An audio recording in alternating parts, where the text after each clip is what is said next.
بسم اللہ الرحمن الرحیم۔ السلام علیکم دوستو، قرآن پاک میں جن قوموں کا تذکرہ ہوا ہے ان قوموں میں ایک قوم سبا کے نام سے بھی گزری ہے۔ اس قوم پر بھی اللہ تعالیٰ کی نعمتوں کی فراوانی تھی، لیکن اس قوم نے جب سرکشی کی تو اللہ تعالیٰ نے اس قوم پر اپنا عذاب نازل فرمایا۔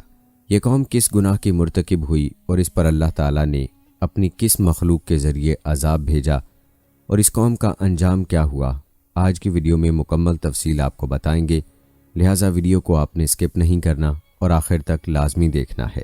دوستو، قرآن پاک میں گزشتہ قوموں کے واقعات کا ذکر بار بار کیا گیا ہے اور بار بار ان قوموں کی سرکشیوں کا اور ان پر نازل ہونے والے عذابوں کا ذکر ہوا ہے۔ یاد رہے کہ ان قوموں پر نازل ہونے والے خوفناک عذابوں کے اس تذکرے سے نہ صرف اس زمانے کے اہل قریش اور اہل کتاب کو ڈرایا گیا ہے، بلکہ قیامت تک آنے والے انسانوں کے لیے ان واقعات میں عبرت ہے۔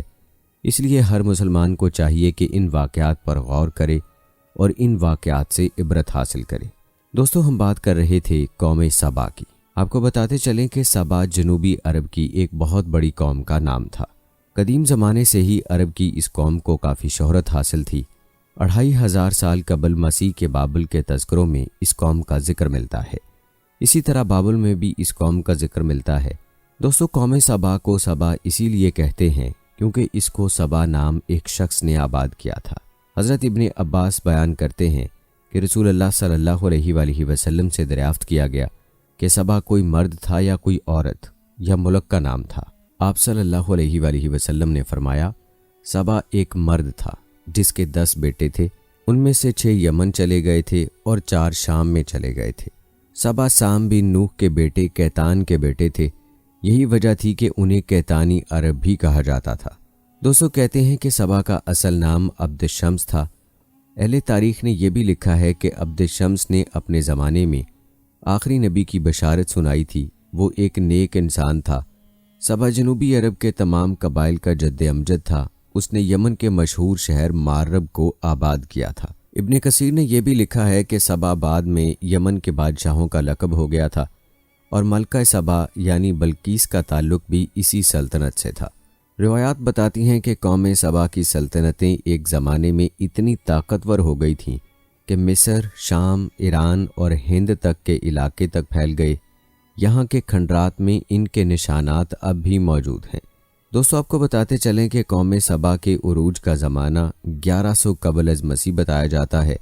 جب سلیمان بن داؤد علیہ السلام کی حکومت آئی تو یہ قوم ایک مالدار قوم کی حیثیت سے مشہور ہو چکی تھی۔ ابتدا میں اس قوم کے لوگ سورج کی پرستش کیا کرتے تھے، اور جب ملکہ بلقیس، جس کو ملکہ سبا بھی کہتے ہیں، کی حکومت آئی تو اس قوم کے لوگ سلیمان علیہ السلام کے ذریعے سے مسلمان ہو گئے اور انہوں نے بت پرستی اور شرک کو چھوڑ دیا۔ ابن کثیر لکھتے ہیں کہ قوم سبا کے زمانے میں یمن میں مارب نامی ایک شہر تھا۔ یہ شہر بلخ نام 2 پہاڑوں کے درمیان تھا۔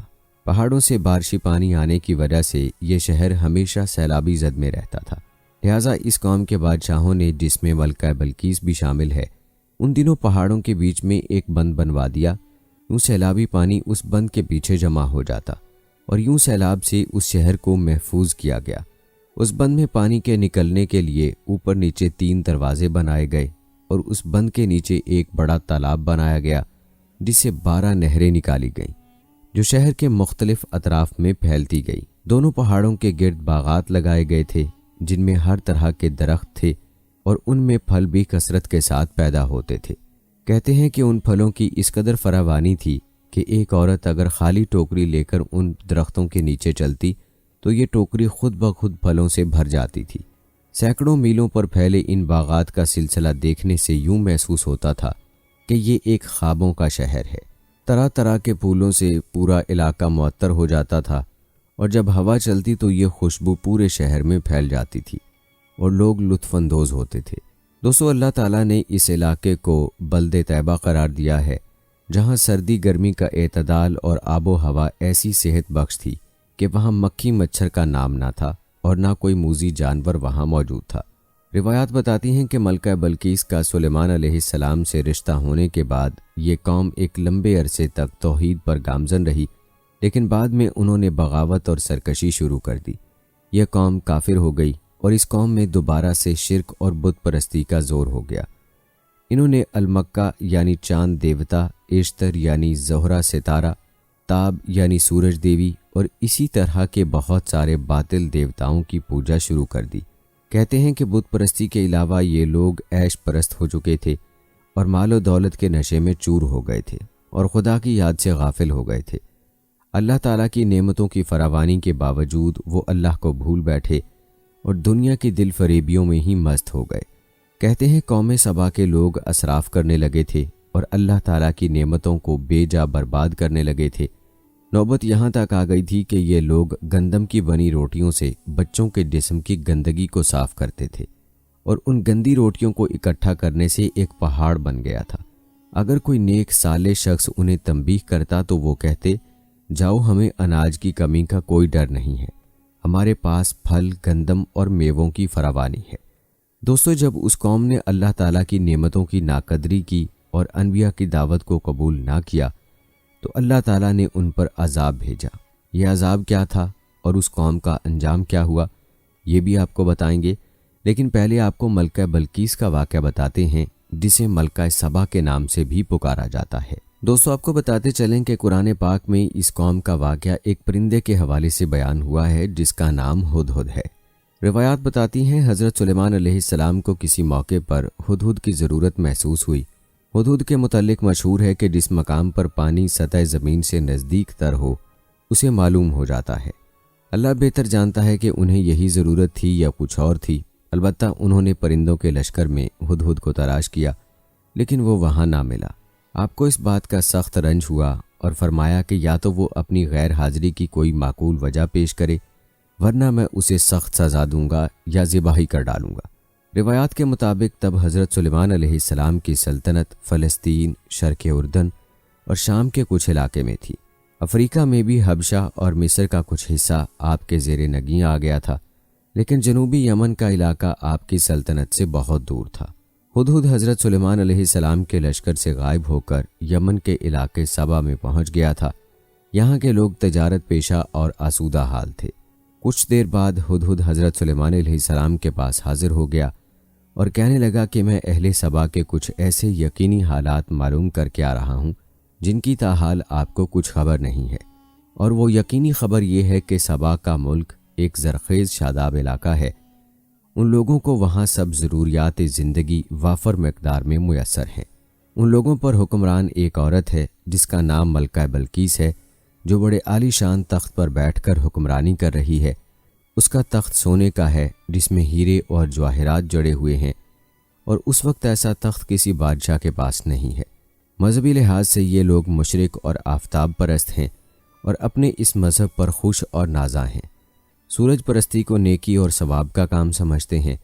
مفسرین فرماتے ہیں ہدہد نے یہ الفاظ کہہ کر گویا سلیمان علیہ السلام کو اس قوم پر جہاد کرنے کی ترغیب دی، یعنی یہ لوگ سورج پرست بھی ہیں اور آخرت کے منکر بھی، لہٰذا وہ اپنی ساری کوششیں زیادہ سے زیادہ دولت کمانے اور اپنا معیار زندگی بلند کرنے میں صرف کر رہے ہیں، اور اسی کام کو اپنی زندگی کا منتہائی مقصد سمجھے بیٹھے ہیں۔ اور شیطان نے انہیں یہی بات سمجھائی ہے کہ ان کی عقلی اور فکری قوتوں کا یہی بہترین مصرف ہے کہ وہ اپنی اس دنیا کی زندگی کو زیادہ سے زیادہ شاندار بنائیں۔ دوستو، یوں ایک پرندے یعنی ہدہد نے حضرت سلیمان علیہ السلام کو قوم سبا کے متعلق یوں خبر دی تھی کہ اس کا عرش عظیم ہے۔ اللہ تعالیٰ نے فرمایا، عرش عظیم تو صرف اللہ کا ہے، اس کے عرش کے مقابلے میں کسی کا تخت عظیم نہیں ہو سکتا، نہ ہی اللہ کے مقابلے میں آفتاب یا دوسری اشیاء کو الہ کہا جا سکتا ہے یا کسی ایسی چیز کو سجدہ کیا جا سکتا ہے۔ دوستو، سلیمان علیہ السلام نے ہدہد کا جواب یا اس کی معذرت سن کر فرمایا، میں تمہیں ایک خط لکھ کر دیتا ہوں، یہ خط لے جا کر دربار میں جاؤ اور اس کے درباریوں کے سامنے پھینک دو، پھر انتظار کی خاطر ایک طرف ہٹ جاؤ، پھر دیکھنا اس خط کا ان پر رد عمل کیا ہوتا ہے۔ وہ واپس آ کر مجھے اس رد عمل کے مطابق اطلاع بھی دو۔ اس سے جہاں یہ بات معلوم ہو جائے گی کہ اس یقینی خبر کو ہم تک پہنچانے میں کہاں تک سچے ہو، وہاں ان لوگوں کے رد عمل سے یہ بھی معلوم ہو جائے گا کہ وہ لوگ کس ذہنیت کے مالک ہیں۔ جس وقت ہدہد نے یہ خط دربار میں ملکہ سبا کے سامنے پھینکا، اس وقت وہ سورج کی عبادت کے لیے تیاری کر رہی تھی۔ اس خط نے اسے عجیب قسم کی کشمکش میں مبتلا کر دیا۔ کیونکہ یہ خط کئی پہلوؤں سے بہت اہم تھا۔ مثلا ایک یہ کہ یہ خط اسے غیر معمولی طریقے سے ملا، یعنی یہ خط کسی ملک کے سفارت خانے کی معرفت نہیں بلکہ ایک نامہ بر پرندے کے ذریعے ملا تھا۔ دوسرا یہ کہ یہ خط کسی معمولی درجے کے حاکم سے نہیں بلکہ شام و فلسطین کے عظیم فرما روا کی طرف سے موصول ہوا تھا۔ تیسرا یہ کہ یہ خط رحمان اور رحیم کے نام سے شروع کیا گیا تھا کہ ان ناموں سے یہ لوگ قطعاً متعارف نہ تھے۔ اور چوتھے یہ کہ اس انتہائی مختصر سے خط میں ملکہ سے مکمل اطاعت کا اور پھر اس کے بعد حضرت سلیمان علیہ السلام کے پاس حاضر ہونے کا مطالبہ کیا گیا تھا، اور یہ بھی بتلا دیا گیا تھا کہ میرے مقابلے میں سرکشی کا راہ اختیار نہ کرنا ورنہ نقصان اٹھاؤ گے۔ پانچویں یہ کہ انداز خطاب ایسا تھا جس میں کسی قسم کی کوئی لچک نہ پائی جاتی تھی۔ دوستو، سادہ الفاظ میں اس کا مطلب یہ تھا کہ اسلام لا کر یا مسلمان ہو کر میرے ہاں آؤ اور سورج پرستی چھوڑ دو۔ اور یہ حکم آپ علیہ السلام کی نبوت سے تعلق رکھتا ہے، اور آپ چونکہ بادشاہ بھی تھے اور نبی بھی، لہٰذا اس سلسلے میں اپنے سرکاری امیروں وزیروں سے مشورہ کرنا ہی مناسب سمجھا۔ چنانچہ اس نے سب کو اکٹھا کر کے اس خط کے وصول ہونے اور اس کی مختلف پہلوؤں سے اہمیت سے آگاہ کیا۔ پھر ان سے پوچھا کہ تم لوگ مجھے اس خط کے جواب کے بارے میں کیا مشورہ دیتے ہو، اور یہ تو جانتے ہی ہو کہ میں سلطنت کے ایسے اہم کاموں میں پہلے بھی تم سے مشورہ کرتی رہی ہوں، اور از خود میں نے کبھی مشورہ کے بغیر کسی کام کا فیصلہ نہیں کیا۔ ملکہ کے مشیروں اور درباری لوگوں نے وہی جواب دیا جو عام طور پر درباری لوگ دیا کرتے ہیں، یعنی وہ اپنے ذہن پر بار ڈال کر کوئی دانش مندانہ جواب دینے کے عادی ہوتے ہیں، اور نہ وہ اپنے سر کوئی ذمہ داری لینا چاہتے ہیں۔ وہ صرف جی حضور کہنا اور اپنے آپ کو حکم کے بندے ثابت کرنا چاہتے ہیں، اور یہی کچھ ان لوگوں نے بھی کیا کہ ہماری خدمات حاضر ہیں، ہم زور آور بھی اور لڑائی کا فن بھی خوب جانتے ہیں۔ تاہم یہ فیصلہ کرنا کہ سلیمان سے جنگ کرنی چاہیے یا مطیع فرمان بن جانا چاہیے آپ ہی کی ثوابدید پر منحصر ہے۔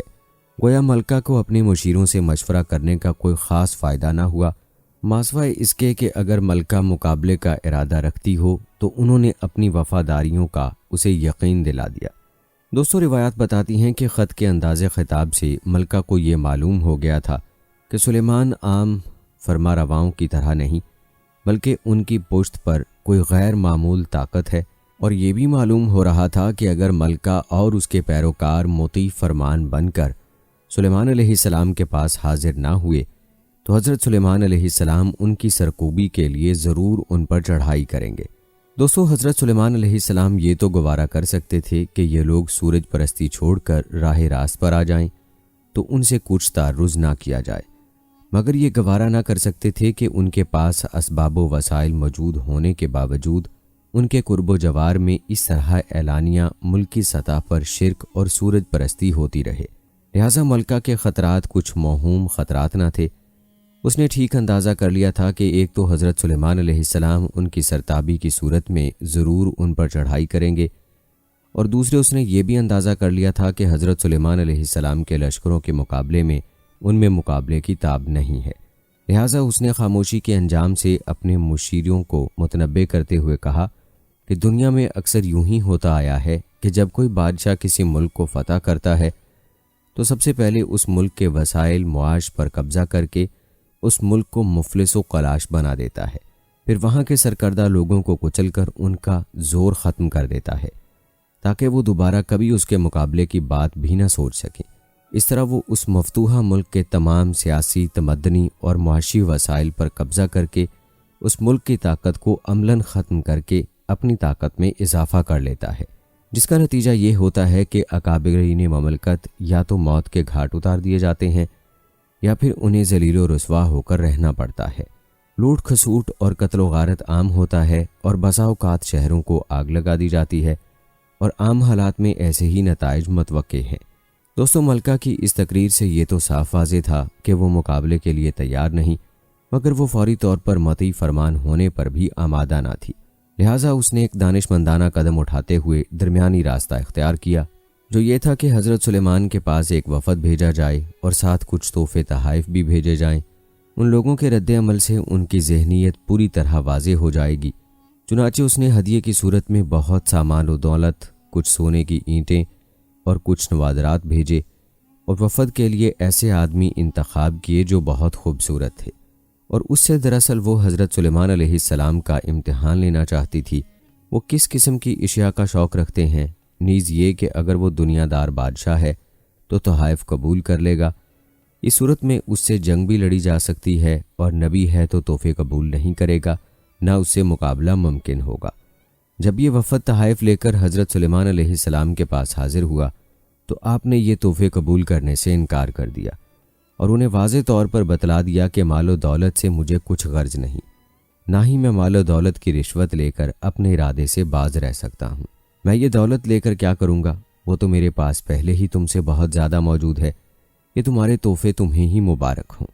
اور فرمایا تمہارے لیے صرف 2 صورتیں ہیں کہ تم مسلمان ہو کر میرے پاس آ جاؤ، اس صورت میں تمہارا ملک تمہارے ہی پاس رہے گا، مجھے کوئی اپنی سلطنت بڑھانے کا شوق نہیں ہے، بلکہ میں شرک کا استحصال کر کے تمہیں اللہ کا فرمانبردار بنانا چاہتا ہوں، ورنہ پھر دوسری صورت یہ ہے کہ ہم تم لوگوں پر ایک پرزور حملہ کریں گے جس کی تم تاب نہ لا سکو گے، اس صورت میں تمہارا جو حشر ہو سکتا ہے وہ تم خود ہی سمجھ سکتے ہو۔ کہتے ہیں جب یہ وفد واپس آیا اور تحائف کی واپسی اور حضرت سلیمان علیہ السلام سے گفتگو کی تفصیلات ملکہ سبا نے سنی تو انہیں اچھی طرح معلوم ہو گیا کہ حضرت سلیمان علیہ السلام کوئی دنیا دار بادشاہ نہیں، وہ آپ کی شان و شوکت اور اس کے ساتھ ساتھ خدا ترسی کے قصے پہلے بھی سن چکی تھیں۔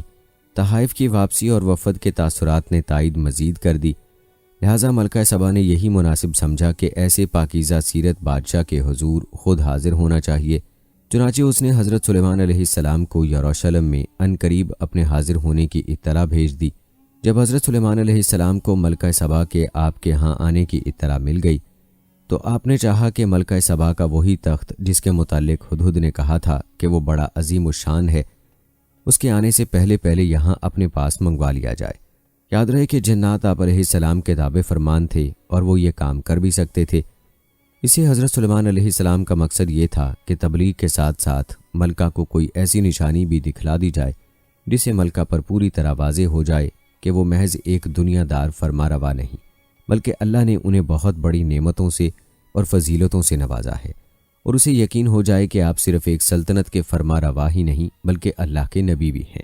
دوستو یاد رہے کہ آپ علیہ السلام کے دربار میں انسان، جن اور پرند سب حاضر ہوتے تھے۔ آپ نے سب درباریوں کو مخاطب کر کے پوچھا، تم میں سے کون ہے جو ملکہ سبا کے یہاں پہنچنے سے پہلے اس کا تخت یہاں اٹھا لائے؟ ایک بھاری قد و قامت والا جن بول اٹھا، آپ تو ملکہ کے آنے سے پہلے کی بات کرتے ہیں، میں اس تخت کو آپ کے یہ دربار برخاست کرنے سے پہلے یہاں آپ کے پاس لا سکتا ہوں، مجھ میں ایسی طاقت ہے، علاوہ ازیں میں اس تخت کے قیمتی جواہر ہیرے وغیرہ چراؤں گا بھی نہیں، پوری ایمانداری کے ساتھ وہ تخت آپ کے پاس لا حاضر کروں گا۔ ابھی اس دیو ہیکل کی بات ختم نہ ہونے پائی تھی کہ دربار میں ایک اور شخص بول اٹھا کہ میں اس تخت کو کم سے کم وقت میں آپ کے پاس لا سکتا ہوں، آپ اگر آسمان کی طرف نگاہ دوڑائیں پھر نگاہ نیچے لوٹائیں تو صرف اتنی مدت میں وہ تخت آپ کے قدموں میں پڑا ہوگا۔ وہ شخص کون تھا؟ جن یا انسان؟ وہ کتاب کون سی تھی؟ الکتاب یعنی لوح محفوظ تھی یا قرآن تھا یا کوئی اور کتاب تھی؟ وہ علم تقدیر الہی کا علم تھا یا کسی اور قسم کا علم تھا؟ یہ ایسے سوالات ہیں جن کا جواب قرآن و حدیث میں نہیں ملتا، اور غالباً اس کی وجہ یہ ہے کہ یہ باتیں سمجھنا انسان کی محدود عقل سے ماورا ہے۔ دوستو بعض مفسرین کہتے ہیں کہ وہ شخص آپ کا وزیر آصف بن برخیا تھا۔ کتاب سے مراد کتاب سماوا ہے اور اسم اعظم یا اللہ کے اسماء اور کلام اللہ کی تاثیر سے واقف تھا، لیکن یہ سب قیاس آرائیاں ہیں، البتہ نتیجہ قرآن نے واضح طور پر بتلا دیا کہ وہ شخص اپنے دعوے میں بالکل سچا تھا، اور فی الواقعہ اس نے چشم زدن میں ملکہ بلقیس کا تخت حضرت سلیمان علیہ السلام کے پاس لا حاضر کیا تھا۔ دوستو ملکہ بلقیس جب حضرت سلیمان علیہ السلام کے دربار میں پہنچی تو اسے تخت دکھا کر پہلا سوال ہی یہ کیا گیا کہ کیا تمہارے پاس بھی ایسا تخت ہے؟ وہ بڑی عقل مند عورت تھی، اس نے فوراً پہچان لیا کہ یہ تخت اسی کا ہے، البتہ اس میں کچھ تبدیلیاں کر لی گئی ہیں، لہٰذا اس نے جواب بھی سوال کے مطابق دیتے ہوئے کہا کہ یہ تو بالکل ویسا ہی لگتا ہے۔ اگر اس سے یہ سوال کیا جاتا کہ یہ تخت تیرا ہے تب وہ یہ جواب دیتی کہ ہاں یہ میرا ہی تخت ہے۔ اس امتحان سے حضرت سلیمان علیہ السلام نے اس کے عقل مند ہونے کا اندازہ کر لیا۔ اس سوال کے بعد جو بات سلیمان علیہ السلام اسے سمجھانا چاہتے تھے اس کو اس نے خود ہی اظہار کر دیا اور کہنے لگی، یہ عرش کے یہاں لانے کا کام واقعی معجزانہ ہے جو آپ کی نبوت پر دلیل ہے، لیکن ہمیں تو اس سے پہلے ہی آپ کے متعلق بہت کچھ معلومات حاصل ہو چکی ہیں، اور ہم آپ کے تابع فرمان ہی بن کر یہاں آئے ہیں۔ یہ بلقیس کی عقل کا دوسرا امتحان تھا۔ حضرت سلیمان علیہ السلام نے اپنے محل کا صحن کچھ اس انداز سے بنوایا تھا جس کے اوپر شیشہ جڑا ہوا تھا، لیکن جب کوئی شخص محل میں داخل ہوتا تو اس کا زاویہ نگاہ ایسا ہوتا تھا کہ اسے وہ صحن ایک گہرا پانی کا حوض معلوم ہوتا تھا جس میں پانی لہریں مار رہا ہو، اور اس کی کیفیت کچھ ایسی تھی جیسے کسی دور سے دیکھنے والے کو ریت کا تودا یا سراب ٹھاٹھے مارتا ہوا پانی نظر آتا ہے۔ آپ نے بلقیس سے فرمایا کہ چلو اب محل میں چلیں۔ بلقیس نے جب صحن کا یہ نظارہ دیکھا تو اسے پانی کا گہرا حوض سمجھ کر اپنی پنڈلیوں سے اپنے پائنچے اٹھا لیے۔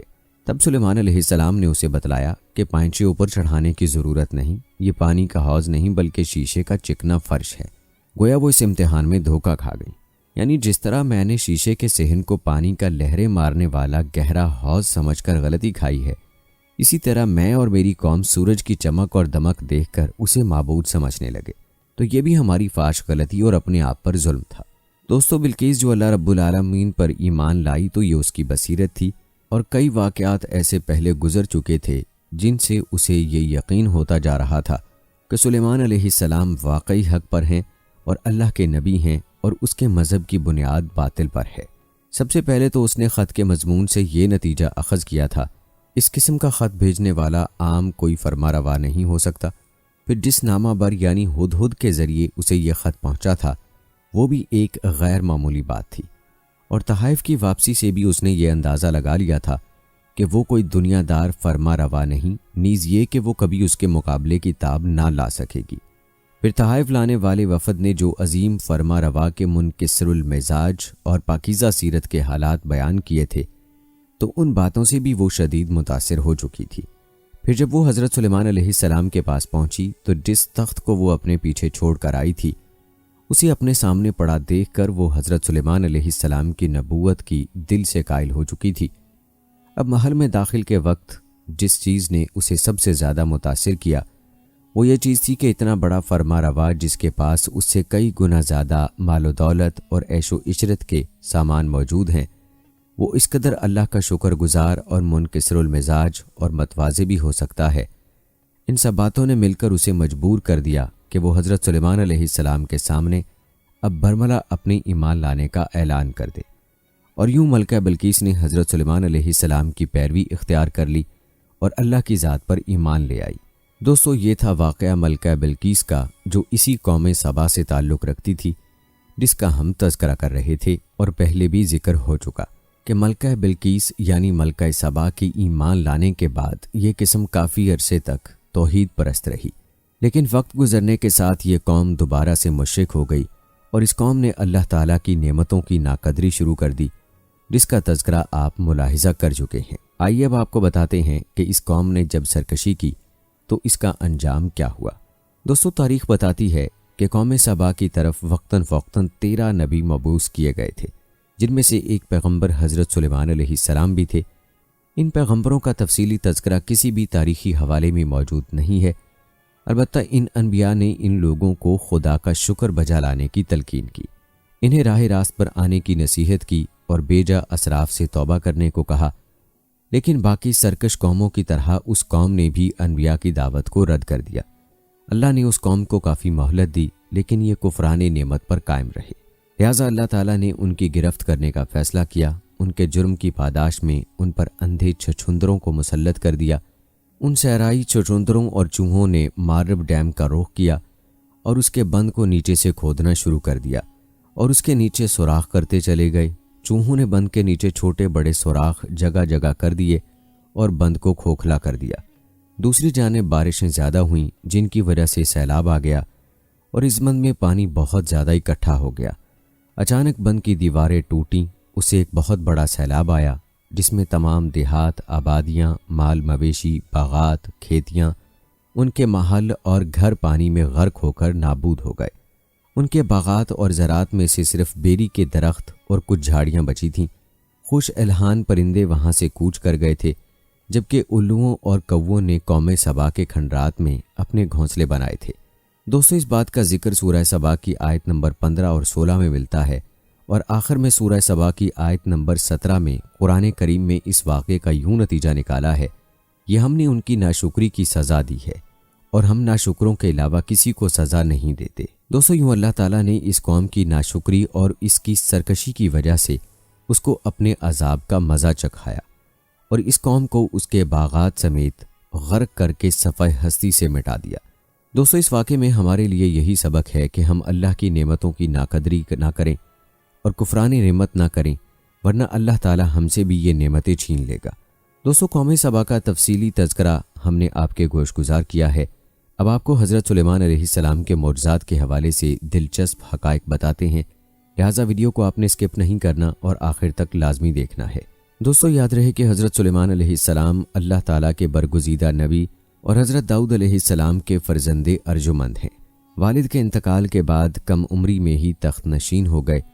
آپ علیہ السلام کی بادشاہت ایک مثالی بادشاہت تھی، کیونکہ یہ بادشاہت صرف انسانوں پر محدود نہیں تھی، بلکہ یہ بادشاہت جنات پر، ہواؤں پر، چرند پرند پر اور دنیا کی ہر چیز پر تھی۔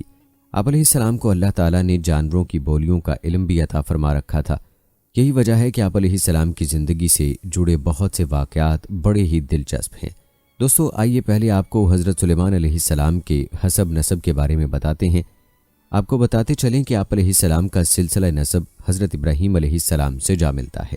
حافظ ابن کثیر نے آپ علیہ السلام کا نسب نامہ یوں تحریر کیا ہے: سلیمان بن داؤد بن عیشا بن عامر بن سلمون بن نخشون بن امینہ آداب بن ارم بن حزرون بن فارس بن یہودا بن یعقوب بن اسحاق بن ابراہیم۔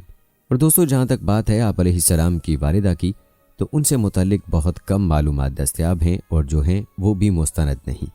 البتہ ابن ماجہ میں ایک حدیث ہے، رسول اللہ صلی اللہ علیہ وآلہ وسلم نے فرمایا، سلیمان بن داؤد کی والدہ نے ایک دفعہ نصیحت فرمائی، بیٹا رات بھر سوتے ہی نہ رہا کرو، اس لیے کہ رات کے اکثر حصے کو نیند میں گزارنا انسان کو قیامت کے دن اعمال خیر سے محتاج بنا دیتا ہے۔ دوستو، یاد رہے کہ اللہ تعالیٰ نے حضرت سلیمان علیہ السلام کو بہت سے معجزے عطا فرمائے تھے، جن میں سے چند یہ ہیں۔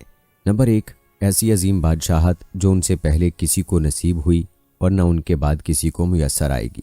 نمبر 2، انسانوں کے علاوہ جنوں اور شیاطین کو ان کے تابع کر دیا۔ نمبر 3، ہر طرح کے جانوروں کو نہ صرف آپ علیہ السلام کا فرما بردار کیا، بلکہ ان کی بولیاں سمجھنے اور بولنے کی صلاحیت بھی عطا فرمائی۔ نمبر 4، ہوا کو مسخر کر دیا کہ آپ علیہ السلام 1 ماہ کی مسافت صبح و شام میں طے کر لیا کرتے تھے۔ نمبر 5، ان کے لیے پگھلے ہوئے تانبے کا چشمہ جاری کر دیا۔ دوستو، آپ کو یہ بھی بتاتے چلیں کہ قرآن مجید کی 7 سورتوں میں 16 مقامات پر حضرت سلیمان علیہ السلام کا تذکرہ آیا ہے۔ سورہ بقرہ، سورہ نساء، سورہ انعام اور سورہ سبا میں ایک بار، سورہ سعد میں 2 جگہ، سورہ انبیاء میں 3 بار، جبکہ سورہ نمل میں 7 مقامات پر آپ علیہ السلام کا ذکر ہوا ہے۔ روایات میں آپ علیہ السلام کی بچپن سے جڑا ایک عجیب واقعہ ملتا ہے۔ حضرت سلیمان علیہ السلام کو اللہ تعالیٰ نے علم و حکمت، فہم و فراست، فطانت و ذہانت اور بے پناہ قوت فیصلہ سے نوازا تھا۔ ایک مرتبہ حضرت داؤد علیہ السلام کے دربار میں 2 افراد ایک مقدمہ لے کر حاضر ہوئے۔ ان میں ایک بکری والا اور دوسرا کسان تھا۔ کسان نے دعویٰ کیا کہ اس شخص کی بکریوں نے میرے کھیت میں گھس کر اسے تباہ و برباد کر ڈالا۔ حضرت داؤد علیہ السلام نے اپنے علم و تجربے کے پیش نظر فیصلہ دیا کہ کھیتی کا نقصان بکریوں کے ریوڑ کی قیمت کے برابر ہے، لہٰذا بکریوں کا پورا ریوڑ بطور تاوان مدعی کو دے دیا جائے۔ فریقین عدالت سے باہر نکلے تو دروازے پر نوعمر حضرت سلیمان علیہ السلام سے ملاقات ہو گئی۔ انہوں نے مقدمے کے بارے میں دریافت کیا اور فیصلہ سن کر دونوں کو لے کر والد محترم کی خدمت میں حاضر ہوئے اور گزارش کی، اگر اجازت ہو تو اس فیصلے سے متعلق اپنی رائے پیش کروں۔ اجازت ملنے پر حضرت سلیمان علیہ السلام بولے، آپ علیہ السلام بکریاں تو کھیت والے کو دے دیں تاکہ وہ ان سے فائدہ اٹھاتا رہے، اور کھیت کی زمین بکریوں والے کے سپرد کر دیں کہ وہ اس میں کاشت کر کے کھیت کو اس حالت میں لے آئے جیسا بکریوں کے چرنے سے پہلے تھا، پھر کھیت واپس کسان کو دے دیں اور بکریاں بکری والے کو۔ حضرت داؤد علیہ السلام کو یہ فیصلہ بہت پسند آیا اور اسی کا تذکرہ قرآن مجید میں یوں ہوا ہے، اور داؤد اور سلیمان کو یاد کیجئے جبکہ وہ کھیت کے معاملے میں فیصلہ کر رہے تھے کہ کچھ لوگوں کی بکریاں رات کو چر گئی تھیں اور ہم ان کے فیصلے میں موجود تھے اور ہم نے اس کا صحیح فیصلہ سلیمان کو سمجھا دیا۔ دوستو، یاد رہے کہ حضرت سلیمان علیہ السلام نے اللہ تعالیٰ سے اپنی بادشاہت کے لیے دعا مانگی تھی جیسا کہ قرآن مجید میں آپ علیہ السلام کی دعا موجود ہے کہ حضرت سلیمان علیہ السلام نے یوں دعا مانگی، اے میرے پروردگار، میری مغفرت فرما اور مجھے ایسی بادشاہت عطا کر جو میرے بعد کسی کو بھی میسر نہ ہو، بے شک تو بڑا عطا فرمانے والا ہے۔ حضرت سلیمان علیہ السلام کی یہ دعا اللہ کے دین کے غلبے ہی کے لیے تھی، چنانچہ اللہ عز و جل نے دعا قبول فرمائی اور انہیں عظیم الشان حکومت عطا فرمائی۔ آپ ہفتے اقلیم کے بادشاہ تھے، دنیا کی ہر شے آپ علیہ السلام کے مطیع اور فرما بردار تھی۔ ہوا کو حکم دیتے تو وہ مہینوں کا سفر گھنٹوں میں طے کر دیتی، چرند پرند ہر حکم کی تابعداری کے لیے حاضر ہوتے، سرکش جنات ہر وقت ہاتھ باندھے احکامات کی بجا آوری کے لیے تیار رہتے اور شیاطین زنجیروں میں جکڑے رہتے، جیسا کہ سورہ انبیاء میں ارشاد ہے، اور ہم نے تیز ہوا سلیمان کے تابع کر دی جو ان کے حکم سے اس ملک میں چلتی تھی جس میں ہم نے برکت دی تھی، یعنی ملک شام، اور ہم ہر چیز سے باخبر ہیں۔ حضرت حسن بصری رحمۃ اللہ علیہ فرماتے ہیں کہ ہوا کے مسخر کرنے کا واقعہ حضرت سلیمان علیہ السلام کے ساتھ اس وقت پیش آیا جب آپ علیہ السلام اپنے لشکری گھوڑوں کے معائنے میں مصروف تھے۔ اس اثناء میں آپ کی عصر کی نماز فوت ہو گئی۔ چونکہ اس غفلت کا سبب گھوڑے بنے تھے، لہٰذا انہوں نے اپنے ان خوبصورت اور بیش بہا گھوڑوں کو ذبح کر دیا۔ حضرت سلیمان علیہ السلام نے جب اپنی سواری کے جانور قربان کر دیے تو اللہ تعالیٰ نے انہیں اس سے بہتر سواری عطا فرما دی اور ہوا کو مسخر کر دیا۔ دوستو، حضرت سلیمان علیہ السلام کے ان گھوڑوں کا واقعہ قرآن مجید کی سورہ صاد کی آیت نمبر 31، 32 اور 33 میں یوں موجود ہے۔ ارشاد باری تعالیٰ ہے، اور ہم نے سلیمان علیہ السلام کے لیے ہوا کو مسخر کر دیا کہ صبح کی منزل مہینے بھر کی ہوتی تھی اور شام کی منزل بھی، یعنی حضرت سلیمان علیہ السلام مائے آیان سلطنت اور لشکر تخت پر بیٹھ جاتے اور جدھر آپ علیہ السلام کا حکم ہوتا ہوائیں اسے اتنی رفتار سے لے جاتیں کہ ایک مہینے جتنی مسافت صبح سے دوپہر تک کی ایک منزل میں طے ہو جاتی، اور پھر اسی طرح ایک مہینے کی مسافت دوپہر سے رات تک میں، یعنی اس طرح ایک دن میں 2 مہینوں کی مسافت طے ہوتی۔ ابن ابی حاتم نے حضرت سعید بن جبیر سے نقل کیا ہے کہ تخت سلیمانی پر 6 لاکھ کرسیاں رکھی جاتی تھیں، جن پر حضرت سلیمان علیہ السلام کے ساتھ اہل ایمان انسان اور ان کے پیچھے اہل ایمان جنات بیٹھتے۔ پھر پرندوں کو حکم ہوتا کہ وہ تخت پر سایہ کر لیں تاکہ آفتاب کی تپش سے تکلیف نہ ہو۔ ہوا اس عظیم الشان تخت کو اٹھا کر جہاں کا حکم ہوتا وہاں پہنچا دیتی۔ بعض روایات میں ہے کہ اس ہوائی سفر کے وقت پورے راستے حضرت سلیمان علیہ السلام سر جھکائے اللہ کے ذکر و شکر میں مشغول رہتے۔ دوستو، اب مختصراً بات کرتے ہیں آپ علیہ السلام کے لیے تسخیر جنات و شیاطین کی۔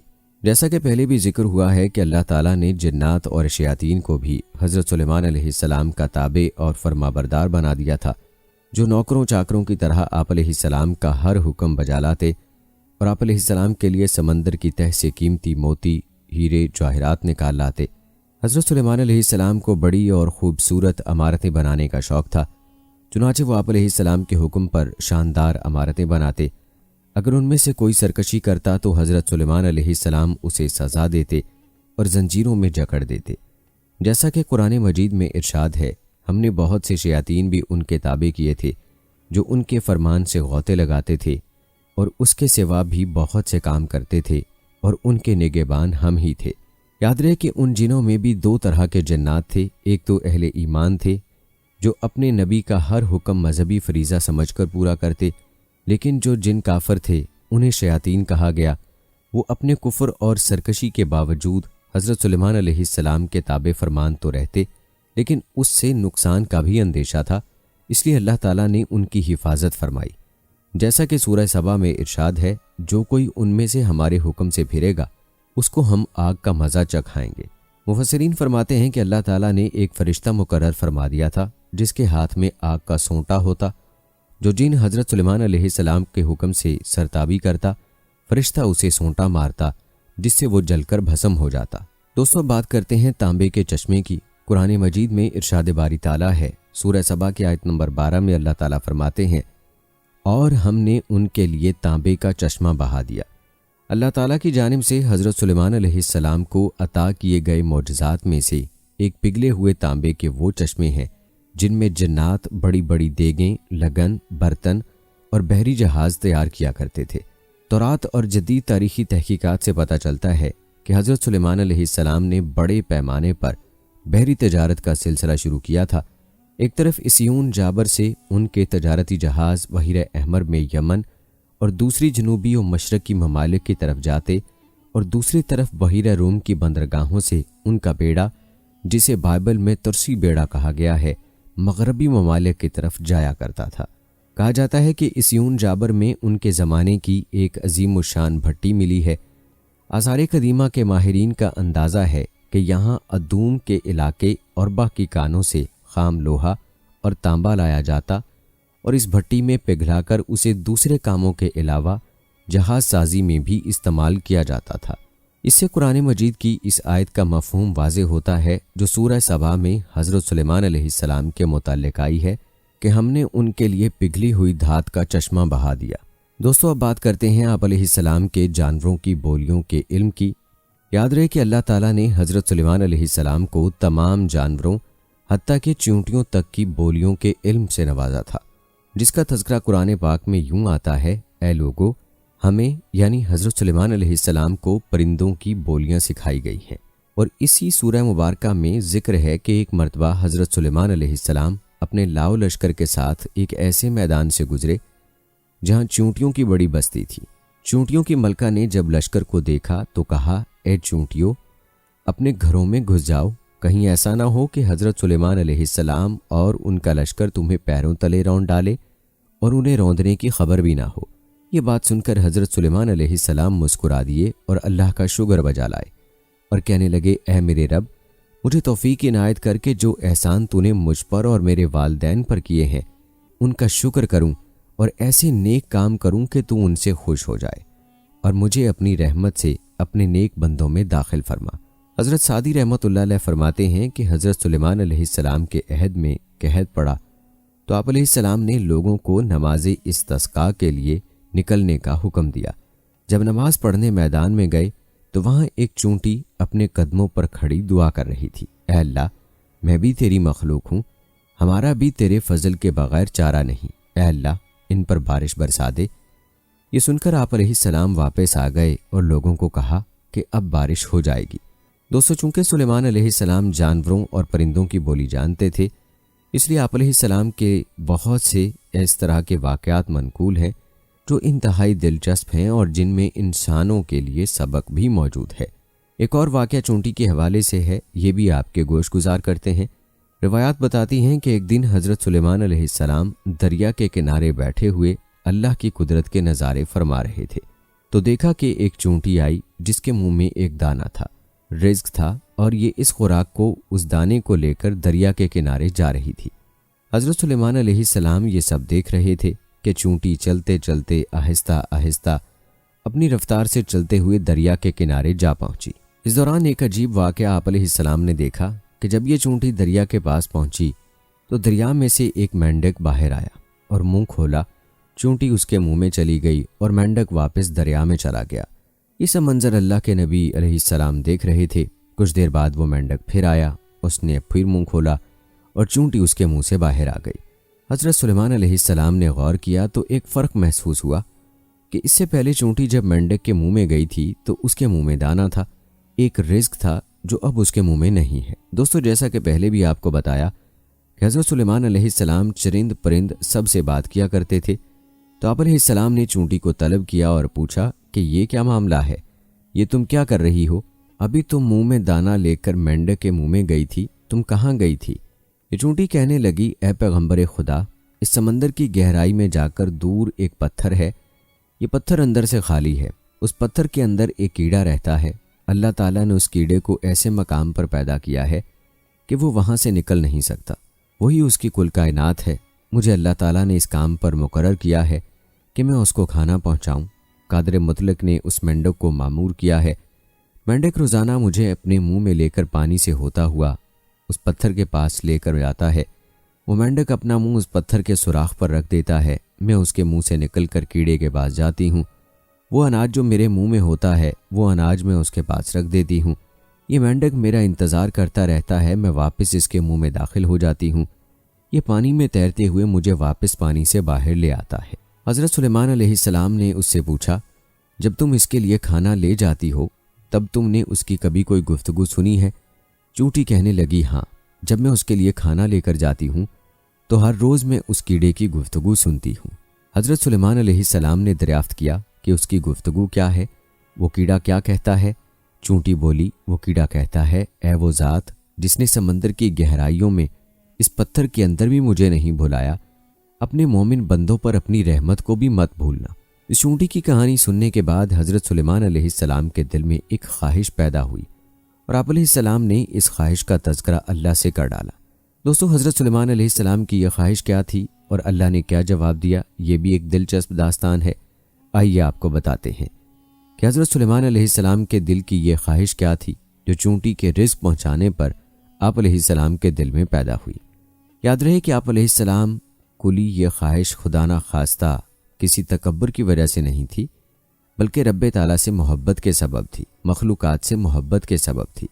آپ علیہ السلام نے یہ خواہش کی تھی کہ میں ایک دفعہ اللہ کی مخلوق کو کھانا کھلاؤں گا، اللہ تعالیٰ کے دیے ہوئے رزق میں سے ہی کھلاؤں گا۔ لہٰذا حضرت سلیمان علیہ السلام اللہ سے ہم کلام ہوئے اور عرض کیا کہ اے میرے معبود، تم مجھے اجازت دے کہ میں تیری تمام مخلوقات کو پورے سال کا کھانا کھلاؤں، ان کی دعوت کروں۔ اے میرے رب، یہ میری خواہش ہے۔ تو اللہ تعالیٰ نے ان کے پاس وحی بھیجی اور فرمایا، اے سلیمان، تو اس پر ہرگز قدرت نہیں رکھتا۔ حضرت سلیمان علیہ السلام نے ایک مرتبہ پھر درخواست کی، مجھے صرف 7 دن کی ہی اجازت دیں کہ میں آپ کی مخلوقات کو کھانا کھلا سکوں۔ اللہ تبارک و تعالیٰ نے ایک مرتبہ پھر فرمایا، اے سلیمان، تو اس پر قدرت نہیں رکھتا۔ حضرت سلیمان علیہ السلام نے تیسری مرتبہ پھر فرمایا، اے میرے پروردگار، مجھے صرف 1 دن کی ہی اجازت دے دیں کہ میں آپ کی تمام مخلوقات کو کھانا کھلا سکوں۔ اللہ تبارک و تعالیٰ نے تیسری مرتبہ پھر فرمایا، اے سلیمان، تو اس پر قدرت نہیں رکھتا۔ بہرحال اللہ تعالیٰ نے حضرت سلیمان علیہ السلام کو 1 دن کی اجازت دے دی کہ وہ دنیا کی تمام مخلوقات کو کھانا کھلائیں۔ جب آپ علیہ السلام کو اجازت مل گئی تو آپ علیہ السلام نے تمام جنات کو اور انسانوں کو حکم دیا کہ وہ تمام کے تمام ان چیزوں کو جو زمین پر حلال ہیں، یعنی گائے، بیل، بکریاں، دمبے وغیرہ وغیرہ، اور ان تمام چیزوں کو جو جنس حیوان میں سے ہیں، یعنی پرندے وغیرہ، ان سب کو جمع کر لیں۔ جنات اور انسانوں نے مل کر ان تمام چیزوں کو حضرت سلیمان علیہ السلام کے سامنے پیش کر دیا۔ بڑی بڑی دیگیں تیار کی گئیں، پھر ان جانوروں کو ذبح کیا گیا اور ان کو پکایا گیا۔ آپ علیہ السلام نے ہواؤں کو حکم دیا کہ کھانے پر شیریں اور دھیمے انداز میں چلتی رہے تاکہ کھانا خراب نہ ہو جائے۔ ہوا چونکہ حضرت سلیمان علیہ السلام کے ماتحت تھی، اسی لیے ہوا شیریں اور دھیمے انداز میں ان کھانوں پر چلتی رہی۔ اس کے بعد حضرت سلیمان علیہ السلام نے دسترخوان بچھایا جس کی لمبائی اتنی زیادہ تھی کہ اگر ایک انسان اس کے سرے سے چلنا شروع کرتا تو دوسرے سرے تک پہنچنے میں اس کو 1 مہینے کا وقت گزر جاتا، اور اتنی ہی اس دسترخوان کی چوڑائی بھی تھی۔ جب تمام چیزیں تیار ہو چکیں تو اللہ تبارک و تعالیٰ نے حضرت سلیمان علیہ السلام کے پاس وحی بھیجی اور فرمایا، اے سلیمان، تو مخلوقات میں سے کس سے دعوت شروع کرے گا؟ اب حضرت سلیمان علیہ السلام نے فرمایا، اے میرے پروردگار، میں دریا کے جانوروں سے شروع کروں گا۔ تو اللہ تعالیٰ نے سمندر کی ایک مچھلی کو حکم دیا کہ وہ حضرت سلیمان علیہ السلام کی دعوت کھائے، کیونکہ آج ان کے لیے حضرت سلیمان علیہ السلام کی طرف سے دعوت ہے۔ مچھلی نے سر اٹھایا اور کہنے لگی، اے سلیمان، میں نے سنا ہے تو نے ضیافت کا دروازہ کھول دیا ہے اور آج تو میری ضیافت کرے گا۔ حضرت سلیمان علیہ السلام نے فرمایا، اے مچھلی، تو نے ٹھیک سنا ہے، آ جاؤ اور کھانا شروع کرو۔ وہ مچھلی آگے بڑھی اور دسترخوان کے ایک سرے سے کھانا شروع کر دیا۔ مچھلی نے اس قدر کھایا کہ کچھ ہی دیر میں سارے کا سارا دسترخوان ہی صاف کر دیا، اور اس کے بعد آواز لگائی، اے سلیمان، مجھے کھانا کھلاؤ اور میرا شکم سیر کرو، میرا پیٹ ابھی تک نہیں بھرا۔ حضرت سلیمان علیہ السلام نے فرمایا، تو سارا کھا گئی اور اس سے بھی تیرا پیٹ نہیں بھرا؟ تو مچھلی نے کہا، اے سلیمان، کیا مہمان کے لیے میزبان کا جواب اسی طرح سے ہوتا ہے؟ اے سلیمان، آپ خوب جان لیجئے، جو کھانا آپ نے کئی روز سے بنایا تھا، جس کھانے کو آپ کے بنانے میں کئی دن لگ گئے تھے، اتنا کھانا میرا پروردگار 1 دن میں مجھے 3 مرتبہ پہنچاتا ہے، اور آج تک کبھی بھی اس میں کمی نہیں ہوئی۔ اس لیے اے سلیمان، آج میرے کھانے سے روکنے کا سبب تو بنا ہے، کیونکہ رزق تو نے اپنے ذمہ لے لیا تھا اور تو نے میرے کھانے میں کمی کر لی۔ اسی وقت حضرت سلیمان علیہ السلام اللہ تبارک و تعالیٰ کے سامنے سجدے میں گر پڑے اور کہنے لگے، پاک ہے وہ ذات جو کفالت کرنے والی ہے مخلوق کی روزیوں کے ساتھ مخلوق جانتی بھی نہیں کہ کہاں سے آتا ہے۔ دوستو یہ اللہ تعالیٰ ہی کی ذات ہے جو اپنے مخلوق کو رزق پہنچاتی ہے، ورنہ کسی کی طاقت نہیں کہ کسی کو ایک لقمہ بھی دے سکے۔ دوستو آپ کو حضرت سلیمان علیہ السلام کا ایک اور واقعہ بھی بتاتے ہیں اور اس کے ساتھ اپنی آج کی ویڈیو کا اختتام کرتے ہیں۔ یہ واقعہ بھی حضرت سلیمان علیہ السلام کے دور کی ایک اور چونٹی کا واقعہ ہے جس کا تذکرہ اللہ رب العزت نے قرآن پاک میں بھی فرمایا ہے۔ روایات میں آتا ہے کہ حضرت سلیمان علیہ السلام جب ان لشکروں کو لے کر چلے، ایک جنگل پر گزر ہوا جہاں چونٹیوں کا لشکر تھا۔ لشکر سلیمان علیہ السلام کو دیکھ کر ایک چونٹی نے دوسری چونٹیوں سے کہا کہ جاؤ اپنے اپنے سوراخوں میں چلی جاؤ، کہیں ایسا نہ ہو کہ لشکر سلیمان چلتا ہوا تمہیں روند ڈالے اور انہیں علم بھی نہ ہو۔ حضرت حسن فرماتے ہیں اس چونٹی کا نام ہرمز تھا۔ یہ بنو شعبان کے قبیلے سے تھی بھی لنگڑی بقدر بھیڑیے کے اسے خوف ہوا کہیں سب روندی جائیں گی اور پیس جائیں گی۔ یہ سن کر حضرت سلیمان علیہ السلام کو تبسم بلکہ ہنسی آ گئی اور اسی وقت اللہ تعالیٰ سے دعا کی کہ اے اللہ مجھے اپنی ان نعمتوں کا شکریہ ادا کرنا الہام کر جو تو نے مجھ پر انعام کی ہیں، مثلاً پرندوں اور حیوانوں کی زبان سکھا دینا وغیرہ، نیز جو نعمتیں تو نے میرے والدین پر انعام کی ہیں کہ وہ مسلمان مومن ہوئے وغیرہ، اور مجھے نیک عمل کرنے کی توفیق دے جن سے تو خوش ہو، اور جب میری موت آ جائے تو مجھے اپنے نیک بندوں اور بلند رفقا میں ملا دے جو تیرے دوست ہیں۔ حضرت سلیمان علیہ السلام چونکہ جانوروں کی بولیاں سمجھتے تھے، اس کی بات کو بھی سمجھ گئے اور بے اختیار ہنسی آ گئی۔ اور دوستو اللہ کو اس چونٹی کی یہ ادا بہت پسند آئی کہ اس نے اپنے قبیلے کی باقی چونٹیوں کی فکر کی، لہٰذا اللہ رب العزت نے اس چونٹی کا تذکرہ اپنی مبارک کتاب قرآن مجید میں بھی فرمایا اور اس چونٹی کے نام کی پوری صورت قرآن مجید میں نازل فرمائی۔ دوستو یہ تھی ہماری آج کی ویڈیو۔ کمنٹ سیکشن میں اپنی رائے کا اظہار ضرور کریں اور بتائیں کہ آپ اگلی ویڈیو کون سے اسلامک ٹاپک پر دیکھنا چاہتے ہیں۔ آپ کی قیمتی رائے ہمارے لیے بہت اہمیت رکھتی ہے اور جانے سے پہلے ویڈیو کو شیئر ضرور کیجیے گا۔ ہم امید کرتے ہیں کہ آپ کو ہماری آج کی یہ ویڈیو ضرور پسند آئی ہوگی۔ اگر آپ کو ہماری آج کی یہ ویڈیو پسند آئی ہے تو اس کو لائک کریں، شیئر کریں۔ اگر آپ نے ابھی تک ہمارا چینل سبسکرائب نہیں کیا ہے تو ابھی سبسکرائب کر لیں، ساتھ میں بیل نوٹیفیکیشن کو بھی ضرور آن کر لیں تاکہ لیٹسٹ اپلوڈ ہونے والی ویڈیوز کا نوٹیفیکیشن آپ تک بر وقت پہنچتا رہے۔ مجھے اگلی ویڈیو تک اجازت دیں۔ فی امان اللہ۔